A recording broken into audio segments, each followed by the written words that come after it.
Hi, everybody, and welcome back to Don't Praise the Machine for 2026, the internet's #1 guide to surviving the cultural apocalypse, to ground ourselves in 2026 and to help you all do the same. We are going to be looking back exactly 30 years to the year 1996. In 96, we were innocent. We thought that a back rub was a friendly gesture from a friend and not the birth of Google, the data mining behemoth that would eventually know our heart rates before we do. We were a society so desperate for any sign of life that we cloned a sheep named Dolly and then immediately spent the rest of the year trampling each other in the aisles of Kmart for a vibrating Elmo doll. It was a time of peak machine optimism where we genuinely believed that if we could just get the Macarena to sync up around all 7 continents, we might finally achieve world peace. We're going to be dissecting the absolute absurdity of 1996, from the screeching demonic symphony of the dial-up modem to the sheer techno hubris of Independence Day. We'll be exploring how far we've come by looking back at the way we were, back when the most stressful thing in your life was trying to keep a digital egg alive in your pocket so it didn't die in a puddle of its own pixelated filth at the bottom of your skill bag. But I can't do this archaeological dig into our collective digital trauma alone. I need a man who remembers the 90s not as a decade, but as a series of slow-loading JPEGs. He is the tenured professor of podcasting, the man who is perpetually junior boosted, and he's got his Discman set to anti-skip. He's so ready for 2026. Ladies and gentlemen, would you please welcome to Don't Praise the Machine for this brand new year, John Junior Boost Maloney. Thank you very much. I'm humbled and excited by that splendid introduction. What a great way to kick off a new year in DPTM. And I'm excited by this trip down memory lane to what was an important year for the culture, but also an important year for you and me. It was the first year of high school, which is one of the things that I think lends it a certain tinge in our memories. And now that I am at an age which I guess is kind of like the high school of being an old man, I'm being prepared for going out into the world and being old. In my early 40s, the last year of my training to be middle-aged, and then I get to go out and decide how I want to approach that as a man. So it's nice to look back, and it's been a fun way to start the year, just thinking about, as I'm sure you have, what's completely new, what has lasted, what reboots and remakes and sequels are still kicking around that were born in 1996, and there are more than a few. What geopolitical trends were kicking off in 1996 that are still ongoing, and why haven't we cloned more sheep? As far as I'm aware, that was kind of that didn't become a mainstream thing. Yeah, why isn't every sheep Dolly? That's what I told. That's what my school teachers in 1996 told me. They said in 30 years' time, every sheep will just be a clone of this one sheep. It'll make them much more easy to manage because you'll just know exactly how it's going to come out and live its life, what size it's going to be, what kind of wool it's going to produce, what kind of it's going to give, what kind of taste. Like the job of a butcher will become much more robotic because they'll just be able to do it with their eyes closed. It's just muscle memory. Same sheep every time, same leg size, same rack of lamb size. Yeah, that's right. And you won't, every time I go past a paddock and I see sheep having sex, I think to myself, we should have gotten rid of this by now. This is disgusting. This is so off-putting. Exactly. Why can't we just petri dish all of these sheep?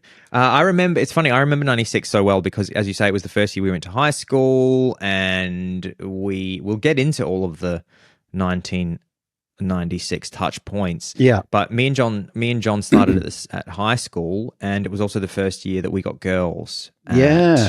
High school. And I don't mind telling you, John, 30 years later, I bloody still haven't worked them out.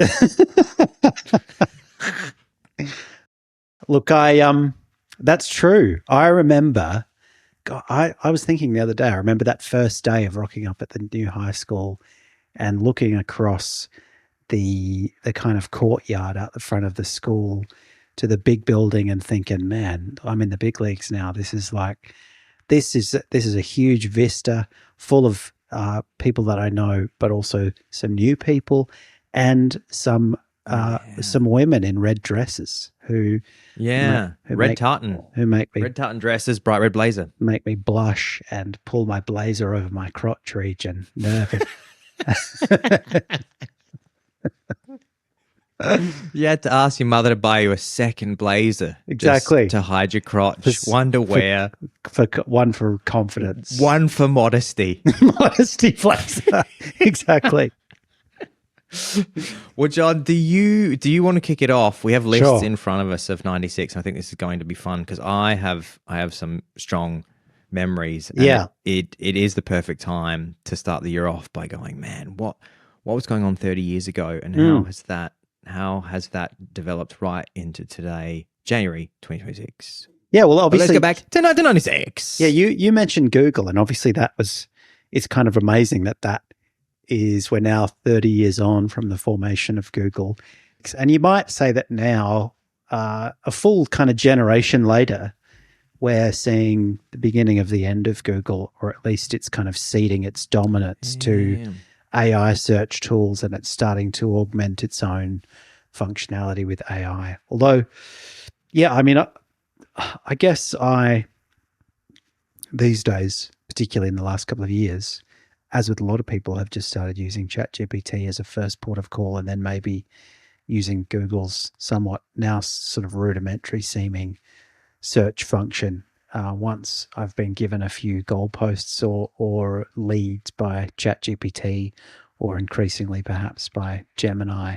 But I remember 1996 was a great year for me in computers, and as you said, it was the beginning of me getting onto bulletin boards. I was probably starting to get onto playing like dial-up multiplayer games, Command. Did you have the internet in 1996? I remember your family was a fairly early adopter, because I remember going around to your house because you had the connection to the World Wide Web. 96 was actually also the first time I was on the internet. Yeah, I mean, I think it probably was the first time I was on the internet. I remember certainly I think we got a new computer around that time. So it was it synced up with the latest trends in various ways. It was probably equipped with Windows 95, which was a huge, huge watershed in interface and cyber interface and cyber. And encoding, and I had Encarta Encyclopedia. I was getting on there, and I was watching clips of all my favorite people giving speeches and bits of the moon landing and the Hindenburg disaster, and looking things up. But yeah, I guess by 96 I was starting to. It was very close to the time. If it wasn't 96, it was maybe 97. But I reckon in 96 I was starting to get on to bulletin board sites and play like ASCII-based games and download pictures of Pamela Anderson and that's right. You'd take several hours to download a nude pic of Pamela Anderson. Then maybe you'd get on and play Duke Nukem or Command and Conquer with your mates. With Mortal Kombat with a friend in Vietnam, as we love to say on DPTM. It was that age. But of course, it was also a very difficult year for me because my favorite rap star Tupac was killed in 1996, and you'll remember that in primary school I was a big Tupac fan, so that was a hard thing for me to get my head around. You wrote Thug Life over all of your exercise books at St. Ignatius. Exactly. I was looking at the kind of great films of 1996, and I mean the 90s is an amazing era for films, and I guess that's partly because I grew up in that time, but it was definitely a when you look at the kind of density of big hitting films that were coming out versus now, it's pretty amazing. So you got Independence Day, you've got Scream, which started a long running franchise. Yeah. You got the first modern Mission Impossible film with Tom Cruise, which obviously is well, I don't know if the last one, because I sort of have tuned out, but I don't know if the last one was, the last one ever, but I doubt it. Happy Gilmore, which recently got remade or got a sequel made. You had Space Jam, which actually got remade a few years ago, I think, didn't it? With LeBron James, and you had our favorite Bill Paxton starring in the film Twister, which we've talked about previously on the show. So it was a time so geopolitically stable that people loved to imagine what if tornadoes killed everyone, and what if aliens killed everyone? What if aliens killed everyone? Yeah, that's right. Because they were like, well, it's not going to be, it's going to either be aliens or natural disasters, because this is an era of world peace and universal liberal democracy. Yeah, because Francis Fukuyama has told us that the end of history has happened, and it's just smiley capitalism forever. Everybody's decided that capitalism is the winner, and we all just move towards a beautiful utopia now. And isn't that true 30 years later right now? Exactly. As I open my Twitter feed. We're so bored with 30 years of utopia. Maybe we did get a little bit too bored with utopia, so we decided to fracture it into 1,000 shards of identitarian squabbling. But I actually asked ChatGPT, is there a kind of way of looking at history that sees things as running in 30-year cycles? And it gave me a few examples of, people seeing things in terms of generations, or in terms of this kind of cyclical view of history, according to which there's sort of, a period of strength and stability followed by a period of crisis. But then I got it to compare using those kinds of analytic tools. I said, what might typify the difference in the above terms between 1996 and 2006? And it gave quite an interesting answer. It said core mood in 1996, confidence without urgency. The system feels basically solved. The future seems to be assumed to be better. Risks are abstract, distant, and manageable. In terms of politics, liberal democracy is seen as the default end state, which you just made reference to. Technocracy and centrism dominate. Politics feels boring.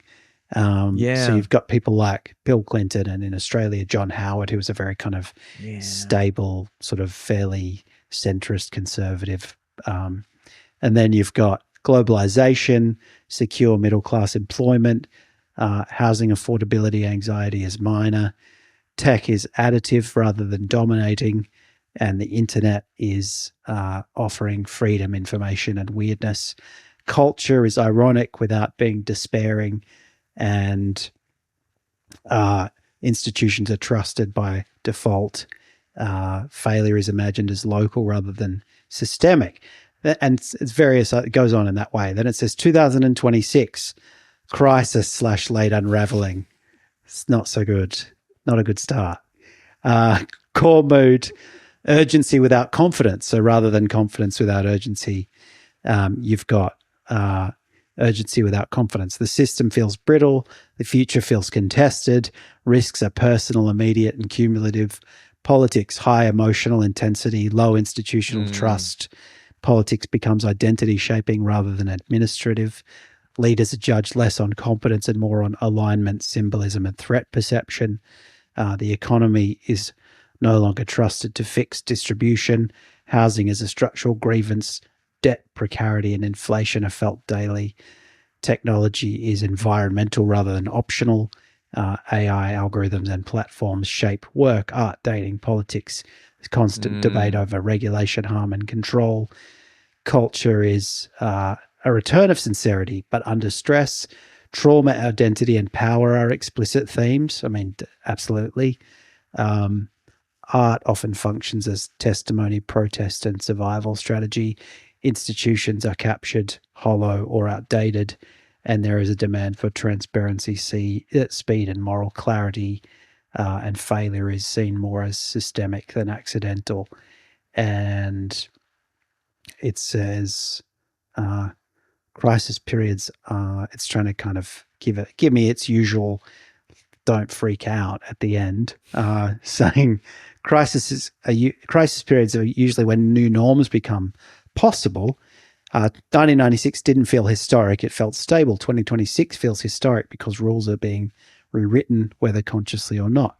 Interesting. So a little bit of a potential optimistic glimmer there, but overall, from ChatGPT, the natural successor of Backrub, a fairly gloomy portrayal of 2026. But I got to say, maybe it's just sized me up as a kind of disaffected millennial who's annoyed by the way things have gone. But it was definitely speaking my language. I was nodding furiously at that analysis because I do think, having grown up, having come of age in that period, we sort of expect a level of stability and consensus and optimism, which is no longer with us. Would you agree? Yeah, it's funny you reading that. I was just thinking about how news back in 1996, particularly I'm thinking of American news. There would be an American news story and it would be on the 6 o'clock news, and then there might be an article about it in the newspaper that would come out on Sunday.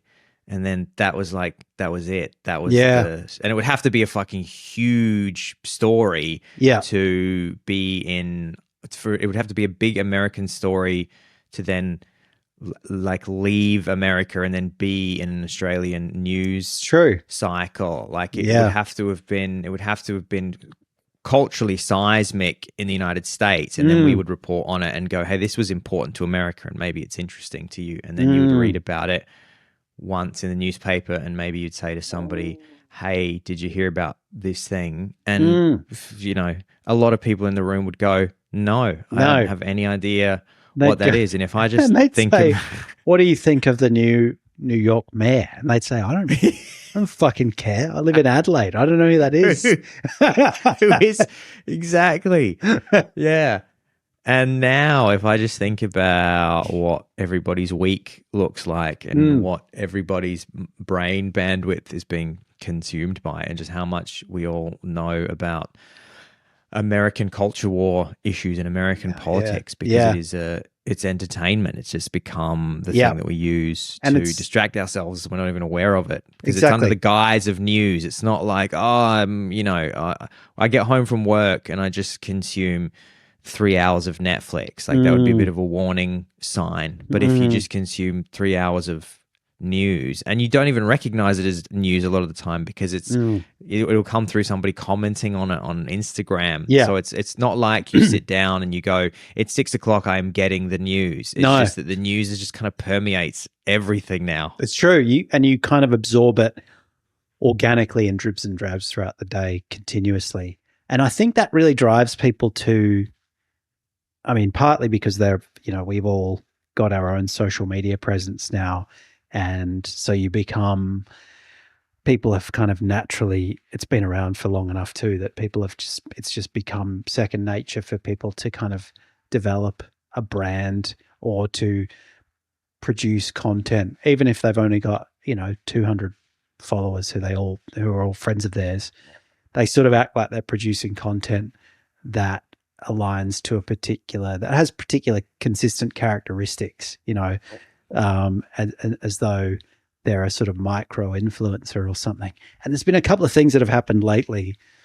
One being the capture of Maduro in his being brought back to the US, where people that I've known on Instagram or whatever, just like the day after, they'll produce some series of stories about it on their account, or they might put up a paragraph of text or people on LinkedIn. I've noticed, as you know, they comment on recent goings on in Australia within hours or days, and you sort of think like, it's so weird that we've become these kind of like sort of freelance, news channels in our own right. And it's so weird that we feel, it's almost like people feel pressured as though they're a public figure to release a statement explaining what they think of what's happened, what happened in Bondi or what happened in Venezuela. It's like, just, you couldn't even tell me where Venezuela was on the map 2 days ago. So maybe just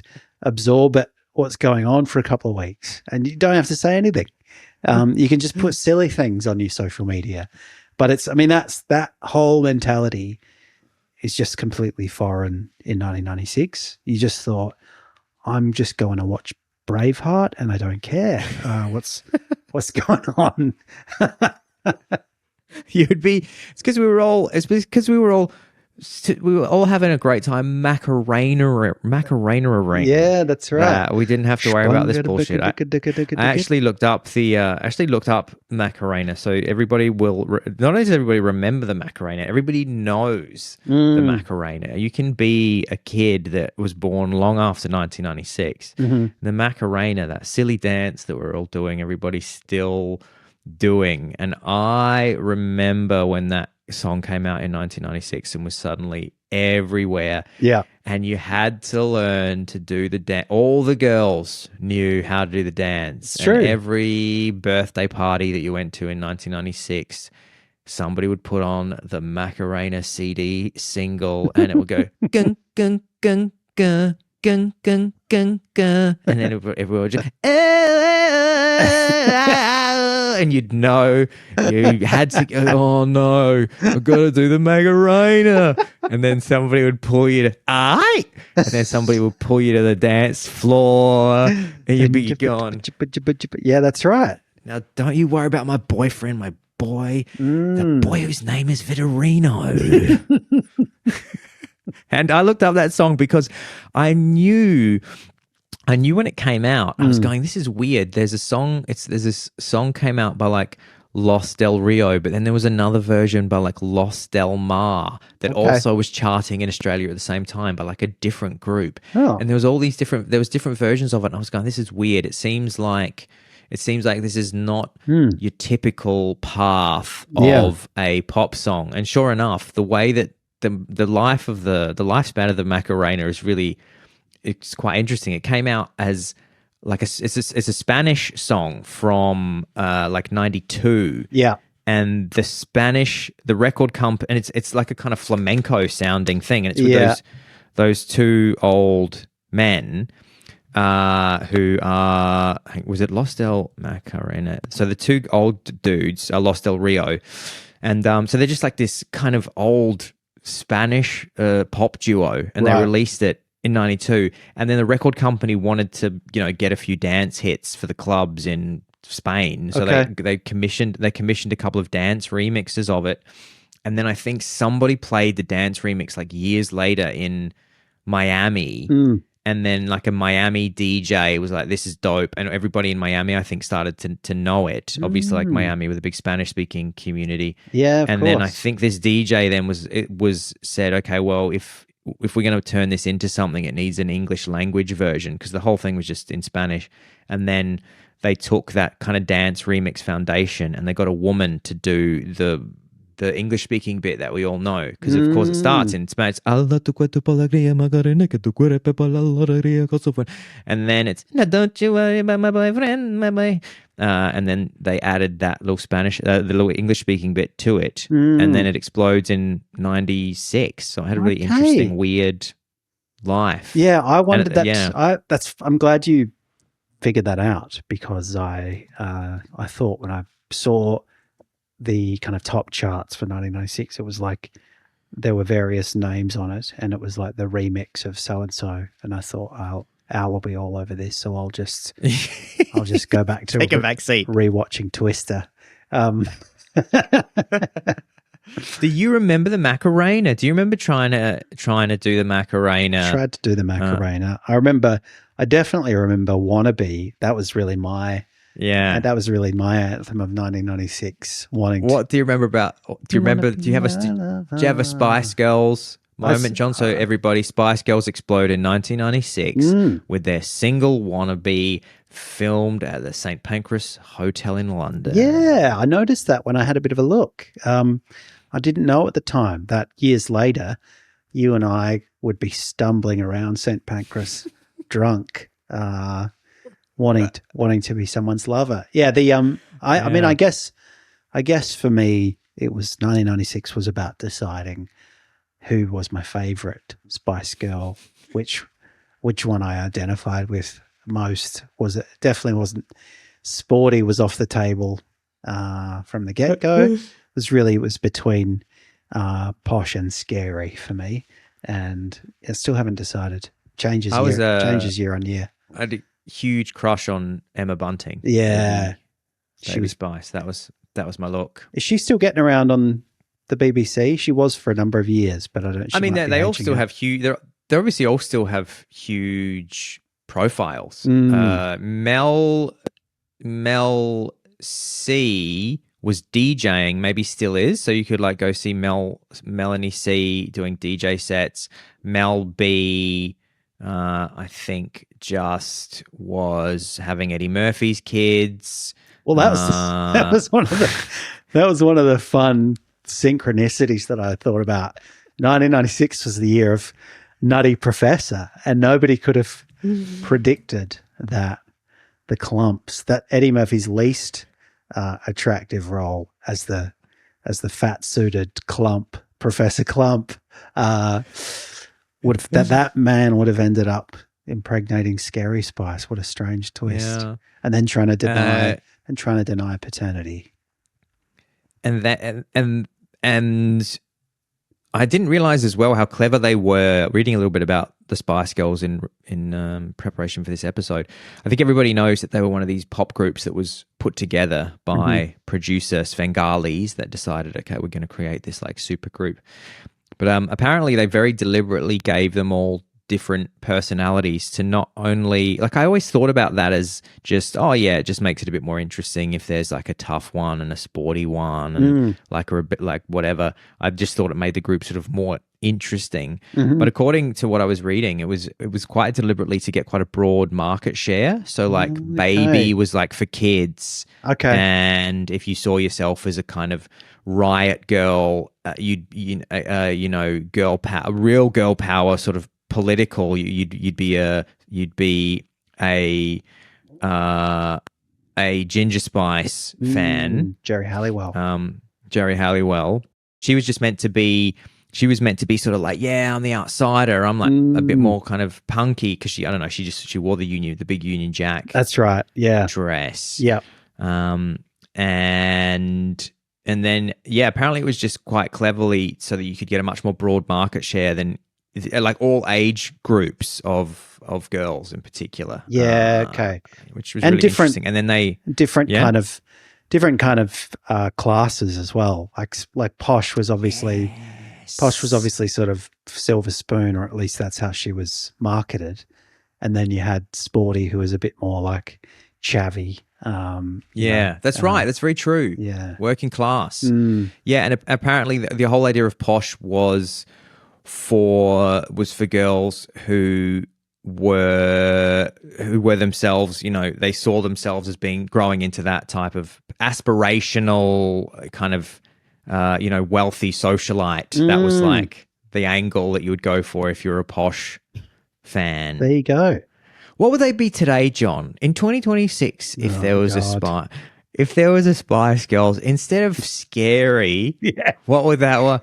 What instead of Sporty and Scary and Ginger and Baby? What would you have? Do you think now? Do you think those names would be deemed problematic? I'm not sure. Baby would be. People would say, "Why are you infantilizing?" This is what totally. This is what they'd say. Why are you infantilizing a grown woman? Why are you saying that the black one is scary? Why? That's so true. Why is the ginger one dressed in a racist flag? Exactly. Why are you championing colonialism with the ginger one, and also making fun of her pigment, not good. And then, why are you assuming that the tomboyish one is sporty? Like maybe she's just because she's not traditionally effeminate doesn't mean she's masculine. That's right. And what they say about posh? And then posh, I mean that's kind of similar to ginger, isn't it? It's like, well, why are you glamorizing people being wealth inequality in Britain? Why are you shaming poor people? And then what a fun time. What a fun time we live in. So God knows what you'd get. You'd get like normalizing Spice, who had various kind of issues that needed to be normalized. You'd get I was going to say neurodivergent Spice, but they would all be neurodivergent. Yeah, you'd have exactly. You'd have ADHD Spice. You'd have autism spectrum Spice. You'd have autism spectrum Spice. You would agoraphobia Spice. I don't know what else. You eczema Spice. Eczema Spice. Yeah, exactly. God, I hate to think, and I mean, they'd have medicated. Exactly. Medicated Spice. They did. You'd have semaglutide Spice. You'd absolutely have semaglutide Spice. Yeah. Sponsored by Novo Nordisk. They'd have anxiety Spice. God knows. You wouldn't have it now. People would just, the idea of 5 people just succeeding is so offensive now. You couldn't. And they'd also be like, why is it girl power? Exactly. Can't it be man power as well? Coming from the why are they all ostensibly cishet women? They were. Yeah. The only one who was kind of slightly, I guess, and I don't know why I think this, but I think everybody just kind of agreed that if one was gay, it was Mel C. Yeah, it was sporty. It was sporty. And again, because she was like sporty. Yeah. Because she was, I remember that. She was female soccer Spice, which meant that there was a high percentage chance that she might be interested in same-sex relationships. Yeah, and I think she was. I think as it happened, she is straight, right? In fact, she was briefly with Robbie Williams. I heard more recently. Wow, but that was kind of kept secret at the time. But I remember Ali G asking David Beckham, "So does the hottest Spice Girl get together with the best footballer?" And he said, "Well, yeah, obviously." And he said, "Does that mean that Mel C is with the goalie for Scunthorpe United or something?" Terrible. You know what I was going to say as well is I think it's fair to say that Mel C. I think everybody thought that like Victoria Beckham was like the hottest one. I think the boys did. Yeah. But I actually think that Mel C now, she's one of the more kind of normal, beautiful, natural-looking ones now. Out of all those, once they got her out of all those tracksuits, it's true. And she was wearing like Kappa style tracksuits. Yeah, wasn't she? Yeah. And also Mel C with Bryan Adams' "Baby When You're Gone" from some years later. What a song. Check that out, everybody. One of my favorites. Now, John, do you want to talk about something else from 1996? Tamagotchis, please. We should have just done a whole Tamagotchi episode, a whole digital pocket pet. I was thinking about Tamagotchis when my daughter Ines, who's about to turn 1, by the way, she turns 1 tomorrow.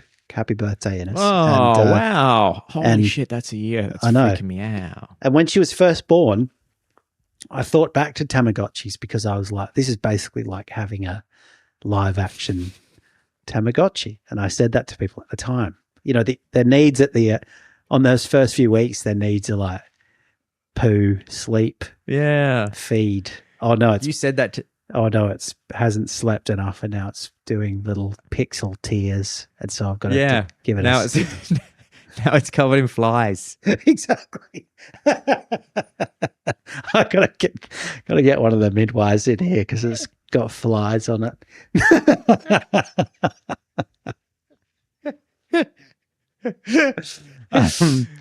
Yeah, but I do remember thinking this is just reminding me of either a sim or a Tamagotchi. Yeah. Although I don't think I ever actually owned a Tamagotchi. I just kind of just casually observed other people with them. I didn't really enjoy. I never had one either. You can get them now. There's re-releases of them, because it's also a very, very simple, cheap product to manufacture. Anybody who doesn't remember Tamagotchi's never heard of it. It was a little plastic egg with a little screen, a little monochrome screen on it that was probably about 10 pixels by 10 pixels. But on those 10 pixels, you could represent a little digital animal pet, and you had to press a series of buttons during the day to take care of it. And it was kind of timed, and had a long timeline. So you'd have to press a button to feed it in the morning, and then you might have to clean it, and it would like poo itself, and then you had to clean that up, and if you didn't do it, then all flies would start to gather, and then it would die. And there were news stories about kids getting all upset because it had died. Yeah, they didn't care for it enough during their school day. It was like the AI companion moral crisis of 1996. Yeah. It's like people developing parasocial attachments to their Tamagotchis. A huge technological leap forward that really made my 96 and all the years henceforth was the release of the Nintendo 64 with launch game Mario 64.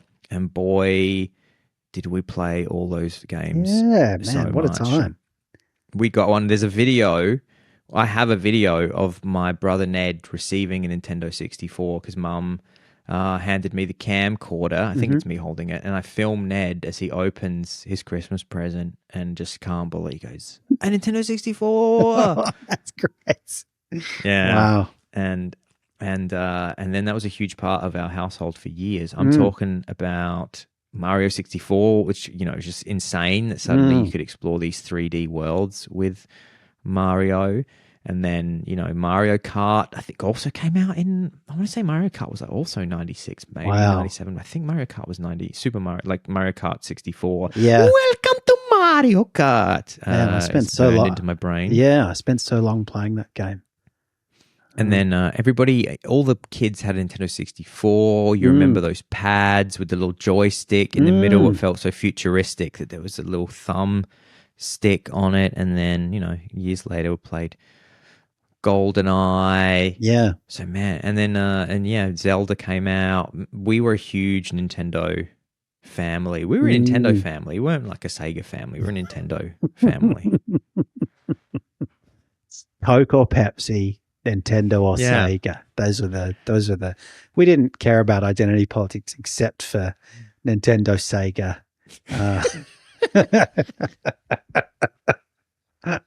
That's right. Do you want me to just run through some more here, John? Maybe you can chuck a few more in. Sure. Just answer this question. Who do you miss from 1996? Who's someone you go, would love to see that person more nowadays, or that this is someone I loved in 1996 who's gone? For me, it's Neve Campbell, for example. Don't see her in anything anymore, and I wish I did.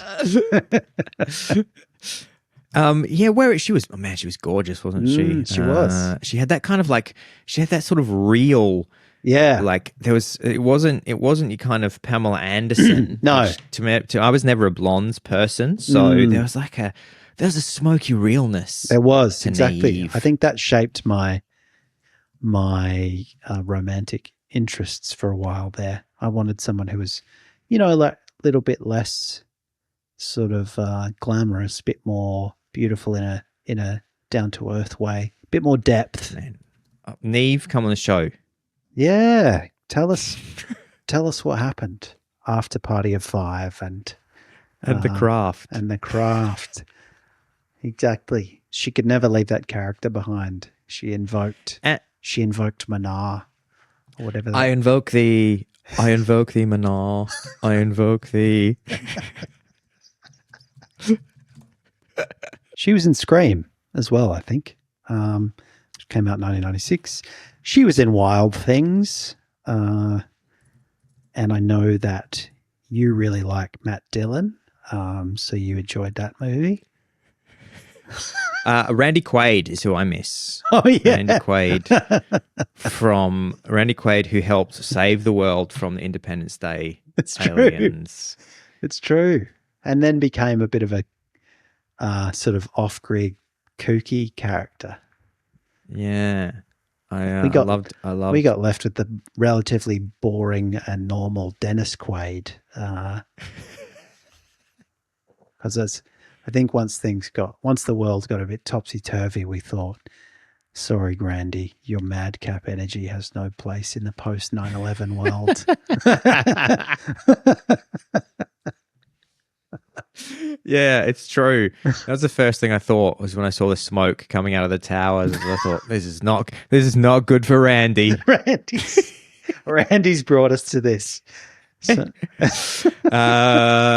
Australia's gun buyback, 96, John. That was like a big thing under the Howard government. It after was. the Port Arthur massacre. We're talking about Tiggle Me Elmo, which I alluded to in the intro, which was the Christmas toy of the year. It was a Sesame Street Elmo doll that you just gave a little tickle to and it would giggle and vibrate. Royal divorce in late February. Princess Diana accepts the terms of her divorce from Prince Charles. Diana would go on to die just a year later in 97, wrapping up a tough 2 years for England's Rose. Yeah, that's right. Wrapping up a tough 2 years.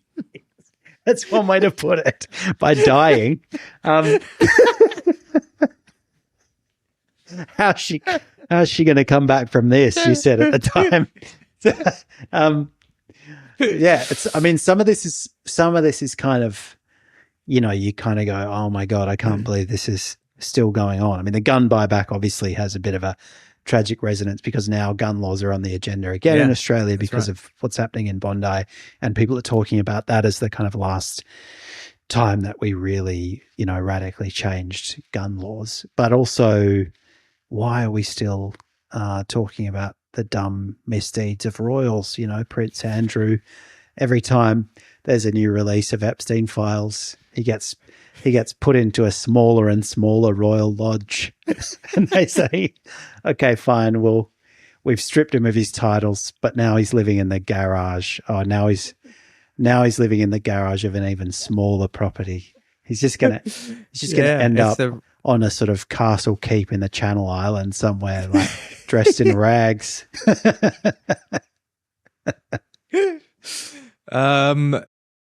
Deep Blue versus Gary Kasparov. 96 saw the first match where an IBM computer defeated a reigning world chess champion in a single game. That's a warning shot from the machines. Totally. Man, Teaching them. We're going to be looking back on that this year and thinking we should have taken that moment more seriously. Yeah. Why do we spend the next 30 years firing missiles at us? Why do we spend the next 30 years teaching machines how to beat us at everything, which they're doing real good at now? And that is every single thing that happened in 1996. Benjamin Netanyahu, I saw was elected. So he's been around. There's a lot of 96 heads still making a real impact. Exactly. Prince Charles, now King Charles. Yeah. Prince Netanyahu, now King Netanyahu. Exactly. Zendaya and Tom Holland, your favorite couple, were born in 1996. Sydney Sweeney wasn't even born. She was born in 1997. Also, 96 is the year that the Clinton-Lewinsky scandal exploded. Of course. So that was already happening in 95. Presidential standards.